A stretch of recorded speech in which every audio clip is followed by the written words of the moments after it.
Let's learn how to edit screens and side menus with Choicely. Navigate to the main screen section of your app and roll out the side navigation portion on the right-hand menu. Here you can edit what is shown to the user in the side navigation of the app. Activate it on the right side. Add navigation as you added it in the bottom navigation. To learn more about bottom navigation, watch How to Organize Your App tutorial. Choose an icon for the button and name it. By clicking Set Navigation, you can choose where the button leads the user. In the side navigation, you can add links for your social media profiles, for example. You can add a button on top right of the main screen. This spot is typically saved for e-commerce stores, merchandise, or ticketing, but you can use the button however you like.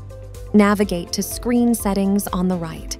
Activate top right button from the toggle, and you can edit the button settings and the link. Now let's edit the subscreen. When you click on an article in your app, its content will open as a subscreen. The difference between main screen and a subscreen is that a subscreen doesn't have a bottom navigation, so you have more space for article content. Users will swipe to the right to close the subscreen. The Live app also features a back button on the top left corner and a sharing icon on the top right corner, although they're not visible here.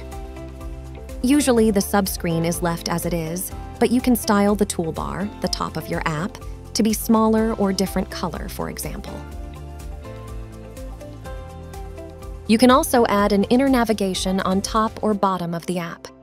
Go to Feeds and go to the section Inner Navigation on the right side.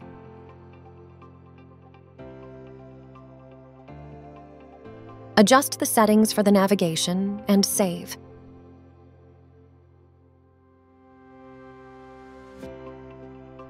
By clicking New Screen, you can add new screens for your app and create different app experiences. For example, you can have 2 different sport teams in one app. You can make a different home, shop, and news feed for each. We will talk about it more in Creating Advanced Links and Navigations tutorial. Now you know how to edit screens and side menus with Choicely.